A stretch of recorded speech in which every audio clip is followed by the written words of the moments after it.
आवाज़ नौशहरा ډېره مننه کوم تاسو راغلي او تاسو ما صرف خواهش هم دا چې تاسو راشئ چې دنیا ته دا یو خبره مونږ خامخا خوره مونږ تر اوسه همدغه مراده چې څومره خلکو سره تعلق دی په هغې کې خصوصي توګه مې دنه وړاندې تاسو کتلي ترس فاونډیشن والا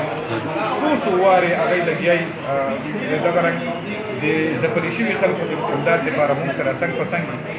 نن د جنرال پټرولیم جی پی والا چې کوم دي د هغې ډېر زیات مشهور یم هغوی په غونډه پښتونخوا کې بلکې غونډ پاکستان کې ګوټ په ګوټ باندې دا قسمه هلې ځلې کوي موږ په خواست باندې او د هغې په خوښه باندې په نوښار کې نن تقریبا دا د سلو کورنو ته هغوی دا راشن پیکج چې کوم دی دا جوړ کړی دی او تاسو یقین کوئ مینهوالو دا خبره ما په خپل فین پیج هم وکړه چې زه ایمانا خبره کوم چې دا غوښتنه بالکل نه وه کړې چې تاسو موږ ته د دې څه کوریج راکوئ یا تاسو د موږ د اونر چې سی ای او دی د هغې څه ستاینه وکړئ یو خبره صرف وه چې په هغې باندې موږ سره راضي شوي هغه دا وه چې دا جنرال پټرولیم چې کوم دی دا هم د موږ غوندې کسان دي دی خدای پاک شتمن کړي دي او نن لګیا دي چې په دې مد کې خیر ښېګړه کې لګیا دي نو دا نور چې څومره شتمن خلک دي ادارې دي نو باید چې هغوی هم په دې ورځ باندې مخې ته راشي راڅرګند شي او دا قسمه هلې ځلې شروع کړي او نیغ په نیغه د ځپلې شوي خلکو سره امداد وکړي محترم خټک صاحب مزید د خپل دغه چې کوم دی د امداد ده دا د هغه به نور سیوا کوي که نه بس دې حده پورې دا خو داسې ده چې د مونږ خو ډېر کم علمه ناپوهه خلک یو مونږ خو د دنیا په داسې یو ګوټ کې اوسېږو چې مونږ خو 20 کاله جنګ والي مونږ ته خو دا پته نشته دی چې په دنیا کې څومره لویه تباهي وشو د دې نه پس ته الله دې نه کړي الله دې نه کړي چې په دې سیمه څومره سختي را روانه ده پس ته 10 ورځې پس ته دا روژه را روانه ده په روژه کې هسې هم زمونږ خلکه خاص کر مزدورکاره طبقه چې کوم ده هغه په کور هغه بېروزګاره شي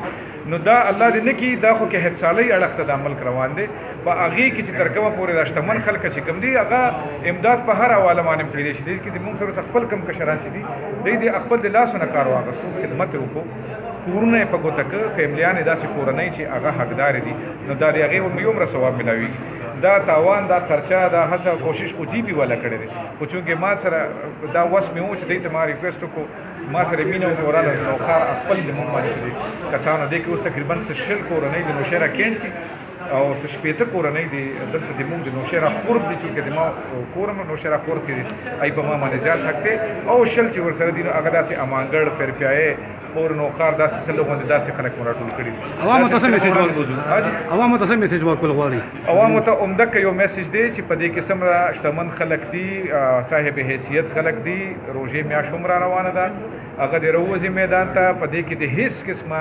د زړه د وهلو خبره نشته د یرې خبره نشته دی دا سختی د الله لخوا راغلې ده په هغې کې تاسو د مونږ غوندې د ملګرو نه یا داسې کشرانو نه هم کار اخیستی شي چې هغوی راشي او هغوی به تاسو ته خپل حواله باندې چې په چا چا څه ذمواري خوروئ تاسو هغه ذمواري خوره کړئ ډېره مننه بختیار خټک صاحب تاسو د نوشهره ټیم وکړو او خپل ښه رایه مو چې کوم دی عوامو ته پېښ کړه او یو قیمتي میسج مو عوامو ته وکړو ډېره مننه